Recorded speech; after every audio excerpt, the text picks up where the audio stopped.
In this section, we're going to be looking at coordinate geometry. We're going to be looking at shapes in the coordinate plane and making generalizations about them. Now, for one thing, this example is asking us to find possible coordinates to make a parallelogram. Now notice that could go in a few different ways. I might have a point D up here so that I have a parallelogram, or I might have a point over this way to get a parallelogram, or it could be down here and give me that parallelogram. So it depends on how you look at it. But they're only asking for one. So let's just say we're going to go up in this direction here. If it's up over here, then that side would need to be both parallel and have the same parallel and congruent to the side here. To do that, all I need to do is think about a right triangle here. If I go over 1 and up 3, and I have another right triangle over here that's also going over 1 and up 3, then that side there is going to be congruent and parallel to that. Our slopes are going to be the same because they're both going over 1 up 3, and they're going to have the same length because of the right triangles there. We can also look at general cases of things. For example, this question is talking about any triangle and the midpoints of two sides, or joining the midpoints of two sides. So they're just taking any triangle, they're not giving a specific length, they're making all the points variables. And then they're asking about the midpoints here, so we could use the midpoint formula, keep it in terms of our variables to see where it belongs. Now there's a few different ways that we could place this. We could really put this triangle wherever we want to. In the first one, what they've done is they've tried to make it a little bit easier by making all of these sides parallel. We're looking for the mid segment here, so we wanted it to be parallel to the x-axis. So that's one strategy, parallel to the x-axis. But we could get that a little bit better. We can get some zeros in here if we actually make one of the sides on the x-axis. And another thing that they've done in this, and this is also often a good strategy, they put more zeros in here by starting at the origin.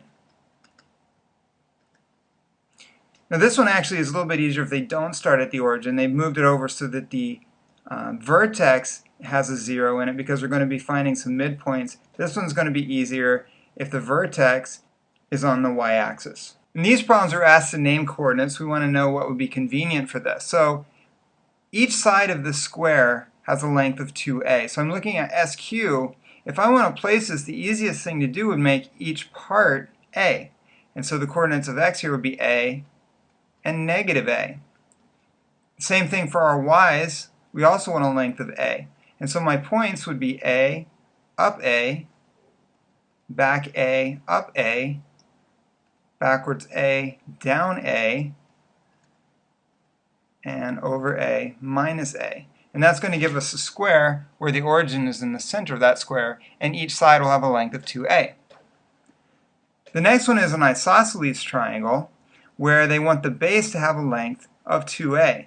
To make this one easier, they put the vertex on the y-axis. Notice this also gives us some other properties of an isosceles triangle. If it's isosceles, then the perpendicular bisector will pass through that point. So we know that each of these parts is also a, giving us coordinates for I at x is a, y is 0. And then back here at t, x is negative a, y is 0. And then our top up here, x is 0, and then we create a new point for y. We could either call it y or maybe just give it this letter b. In this problem we have a general parallelogram, and we want to know the coordinates of D, the midpoint. Now the strategy that they used in this one is rather than using the point BC when they name this, or A0, they knew that they wanted midpoints, so they decided to just double everything. So where is this at? They said, well, 2B.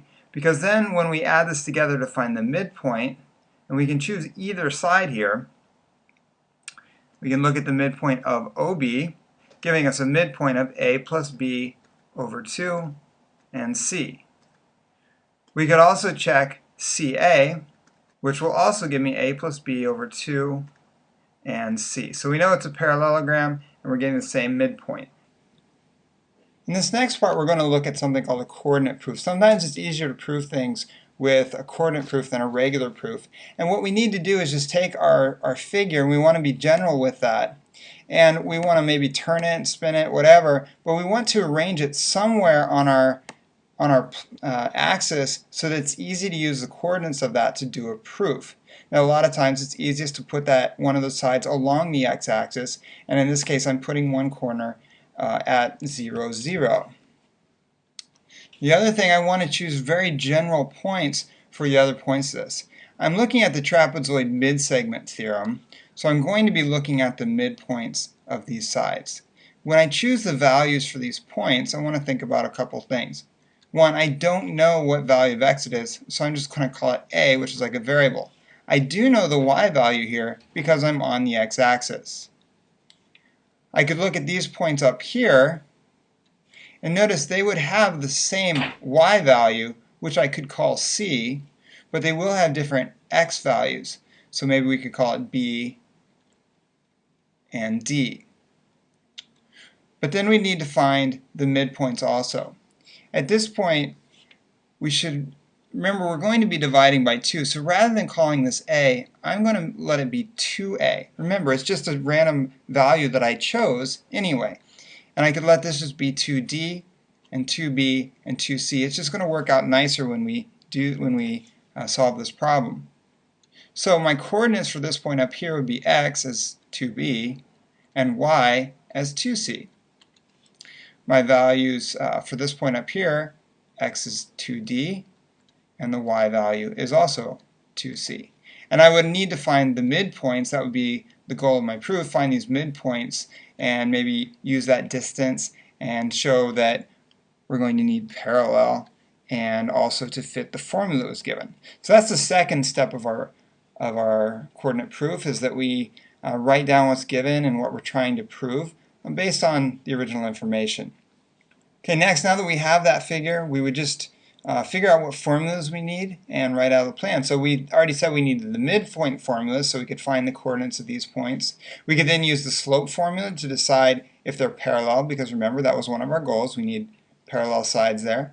And then we could also then use those same coordinates with the distance formula to show that it's half the length.